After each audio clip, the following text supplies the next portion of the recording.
दावा किया जाता है उत्तर प्रदेश में और राम राज्य है। हम हाथरस की घटना से, गैंगरेप से, वारदात से उभर भी नहीं पाए थे। आज एक और घटना उत्तर प्रदेश के बदायूं के जिले से आई है हम सबके सामने।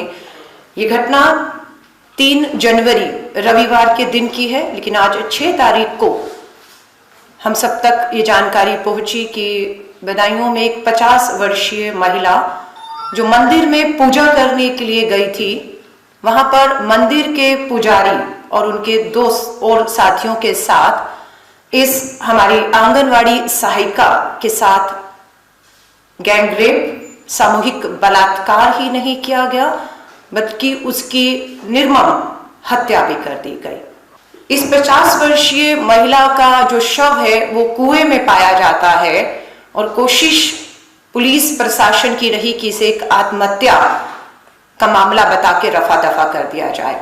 परिवार, पीड़िता के परिवार का आरोप है कि वो थाने गए, लेकिन थाने में जो अधिकारी पुलिस के थे उन्होंने इस पूरी घटना को गंभीरता से नहीं लिया।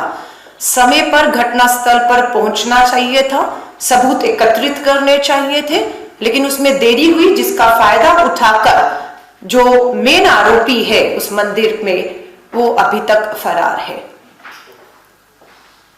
हमारा ये मानना है कि हमने उन्नाव की घटना देखी, हमने हाथरस की घटना देखी और वही पैटर्न यहां पर भी हमें देखने को मिल रहा है कि पूरी की पूरी पुलिस प्रशासन और सरकार ना केवल फेल हो रही है इन घटनाओं को रोकने पर, महिलाओं के खिलाफ जो जिस तरह के जघन्य अपराध हो रहे हैं उसमें फेल ही नहीं हो रही, बल्कि ऐसा देखने में आ रहा है कि आरोपियों को संरक्षण देने में, उन्हें बचाने में, उनके खिलाफ किसी भी तरह की कानूनी कार्रवाइयों में देरी करते हुए उन्हें बचाने की भी कोशिश कर रही है, जो उन्नाव, हाथरस के बाद अब आपको बदायूं की इस घटना में भी देखने को मिल रहा है। हमारा ये कहना है, ये अपने आप में बेहद गंभीर मामला है। उत्तर प्रदेश की योगी आदित्यनाथ सरकार बिल्कुल भी महिलाओं के साथ हो रहे जघन्य अपराधों को लेकर गंभीर नहीं है, क्योंकि लगातार ये अपराध बढ़ रहे हैं। अपराधियों में किसी भी तरह का खौफ और डर हमें देखने को नहीं मिल रहा है, वरना हाथरस की घटना बहुत पुरानी अभी नहीं है। सितंबर 2020 की घटना, जिसे आज 4 महीने होने वाले हैं। कहा जाता है आदरणीय प्रधानमंत्री जी ने कि 7 दिन के अंदर अब तो फांसी और सजाएं होती है। उन्नाव का मामला हो, हाथरस का आरोपी हो, अभी भी हमारे बीच में जिंदा हैं। और अब इस घटना के बाद भी हमें लगता है कि बिल्कुल जांच होनी चाहिए। जो मेन आरोपी अभी तक नहीं पकड़ा गया, उसके ना पकड़े जाने के पीछे कौन लोग हैं। क्या उन्नाव और हाथरस की घटना की तरह बदायूं में भी भाजपा के नेता इन आरोपियों को बचाने का प्रयास कर रहे हैं? शायद इसीलिए पुलिस मेन आरोपी को पकड़ने में जो है वो कामयाब अभी तक 3 दिन हो गए नहीं है। परिवार का आरोप है कि घटनास्थल पर पुलिस समय पर नहीं पहुंची। पीड़िता के परिवार का, जो हमारे बीच में अब नहीं है, उनके परिवार ने कहा कि एफआईआर करने में देरी की गई। एफआईआर में आत्महत्या दिखाने की कोशिश, दबाव बनाया गया कि आत्महत्या बताया जाए।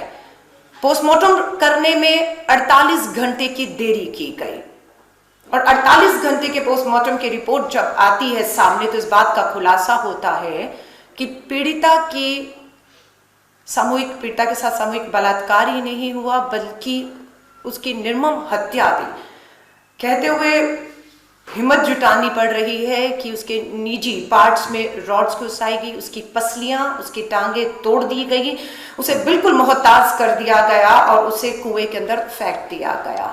पुलिस कोशिश करती रही कि इस मामले को दबा दिया जाए, लेकिन सच्चाई छुपती नहीं है आज हम सबके सामने। और हम मांग करते हैं कि आज 3रा दिन है, तो जल्द से जल्द अगले 24 घंटे के अंदर जो मुख्य आरोपी है उसकी गिरफ्तारी की जाए। फास्ट ट्रैक कोर्ट के अंदर केस मुकदमा चलाते हुए जो आरोपी हैं उन्हें फांसी के तख्तों पर पहुंचाया जाए। ये पूरी की पूरी जो जांच है इस मामले की, वो हाई कोर्ट के सिटिंग जज के अधीन करवाई जाए। पीड़िता के परिवार को कानूनी मदद के साथ कांग्रेस की मांग है कि 50 लाख रुपए आर्थिक मदद तुरंत पहुंचाई जाए। उम्मीद और भी इस उत्तर प्रदेश राज्य से बढ़ जाती है जब पता चलता है कि वहां की राज्यपाल खुद एक महिला है। मुझे नहीं मालूम उनका बयान अभी तक क्यों नहीं आया, जबकि वो एक महिला राज्यपाल और एक के बाद महिलाओं के साथ जघन्य अपराधों में कमी आने की बजाय इसमें बढ़ोतरी हो रही है। हमारे देश की महिला बाल विकास मंत्री स्मृति ईरानी जी भी इसी राज्य उत्तर प्रदेश से आती हैं। हाथरस के मामले में खामोश रही, उन्नाव के मामले में वो खामोश रही। अब उम्मीद करते हैं कि बदाऊं के इस गैंग रेप और हत्या के मामले में वो खामोश नहीं रहेंगी और अगर नव वर्ष की अपनी छुट्टियां मनाकर अपने परिवार के साथ वो वापस लौट आई, उन्हें फुर्सत मिल गई हो, तो बिना समय गवाए बदायूं की इस पीड़िता के परिवार को जाकर मिले, उन्हें यकीन और विश्वास दिलाएं कि पुलिस, उत्तर प्रदेश की प्रशासन और योगी सरकार जिस तरह से उन्नाव और हाथरस में आरोपियों को बचाने की कोशिश करती रही, वो कोशिश अब हमें कम से कम बदायूं के इस मामले में देखने को नहीं मिलेगी। हम उनसे उम्मीद करते हैं। मालूम है स्मृति ईरानी जी के लिए बंगाल और असम के चुनावों में जाना, वहां पर प्रेस वार्ता करना, मुखर होना उनकी प्राथमिकताओं में है, लेकिन देश की महिला विकास मंत्री होने के नाते हम भी उम्मीद करते हैं कि आप अपनी प्राथमिकताओं में देश नहीं तो कम से कम अपने ही उत्तर प्रदेश जहां पर आपकी भाजपा की सरकार है, वहां को आप प्राथमिकताओं पर रखते हुए वहां की महिलाओं को आप न्याय और सुरक्षा दे पाए। ये सब बात कहते हुए आज बहुत ही दुख और पीड़ा हो रही है कि कतई भी संवेदनशीलता और गंभीरता हमें उत्तर प्रदेश की भाजपा योगी आदित्यनाथ सरकार में देखने को बिल्कुल भी नहीं मिल रही है।